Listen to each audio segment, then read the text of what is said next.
Welcome to another episode with your host, Robert E. Hansen, psychic medium, author, and public speaker. Why can you not explain in words the meaning of love?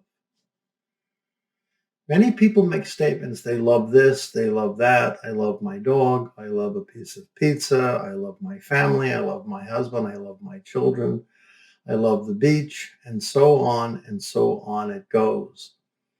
And the word love has been, unfortunately, highly misused in a lot of places. We certainly understand what people mean when they say they love pizza, which means they enjoy it a great deal. Or when people say they love the beach, they certainly enjoy the waves and the sand and the beautiful afternoons and the sunshine. Of course, we use that language. Many cultures use it in English language. Of course, we say we love football, we love this, we love that. Many people use it, and of course, I include myself in that. But on the deeper level, in spiritual practice and psychic practice, the word love commands and demands a little bit more attention. I often sit with families, frequently parents, moms and dads, brothers and sisters, and so on, and I'll ask one of them, do you have children? And they'll say, oh, yes, I have children. I've got 3 kids, and I got 2 girls and a boy. And I said, do you love them? And they look at me like, I'm falling out of another planet. And they say, of course I love them. Of course I love them. And I said, well, that's beautiful. I have 4 children. I love them too. I said, but I'm going to ask you a little gentle question, and perhaps you can answer it for me. And they say, okay, what's up? And I say, well, could you please explain to me what it's like to love your children? And they look at me for a moment and they go, well, I would do anything for them. I would die for them. I would go through a wall for them. They are my heart and soul. They are everything that I am. And they echo some very beautiful sentences and very beautiful statements and comments. And it's all great to listen to. But I interrupt politely and I say, listen, what you're describing to me is what you do or what you would do as a result of loving your children. You're telling me the actions you would take because you love them. You are telling me about the feelings that this love creates within you. I'm not asking you to describe those things. I'm asking you, please, to describe what it is like for a mother, especially the mother. I mean, dads are not excluded from this, but especially for the mother. Can you please explain to me or the audience what it is like to love your child? The movement of love. And they pause and they try to figure it out and they say, Robert, I can't put it into words. And of course, I push the envelope a little bit for a reason to help them. And I'll say, why are you struggling with this? Why do you have so much trouble? I mean, you maintain that you have this tremendous love for your child or children. And I'm sure you do. I have no doubts the way you're reacting that you love them deeply. But why are you having so much trouble putting it into words?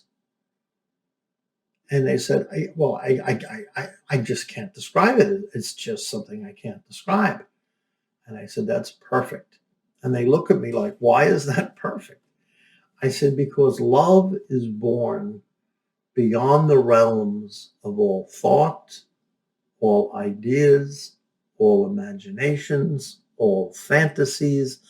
Love is not born in any of those places. Those places are all the result of human thinking. Thoughts, the thought machine has come up with all of that. All of that. So when people say that they are in love with something, right?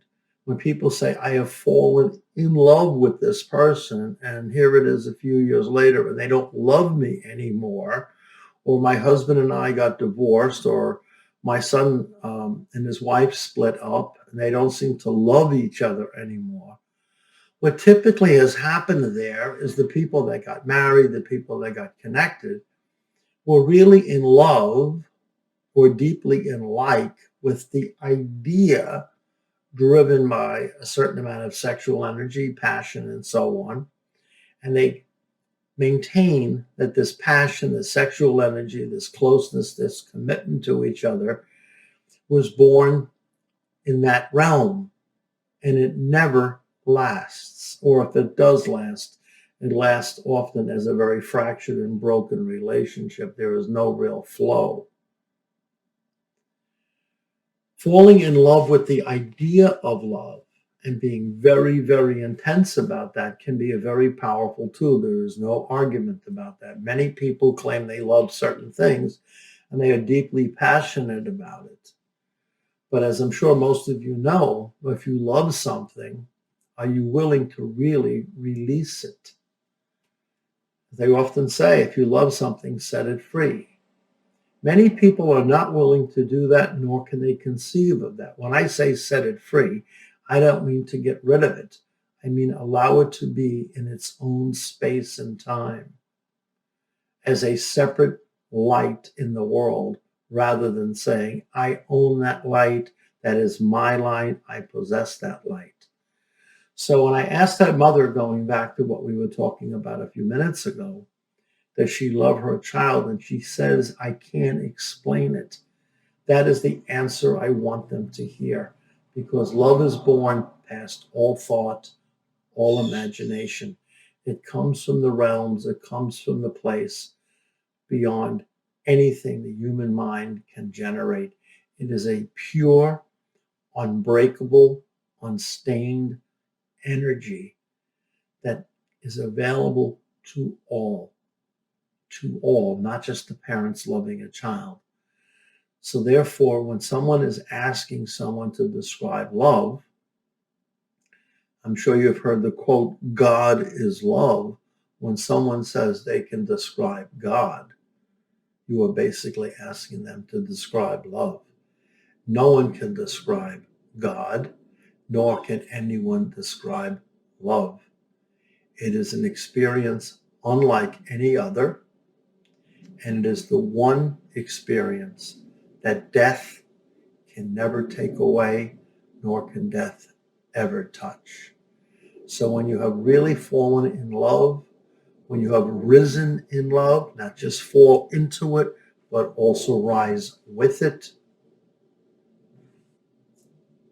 enjoy it, appreciate it, respect it, and honor it, because you have been given a gift of grace to understand and know what it's like to really fall in love with another and to be loved by another.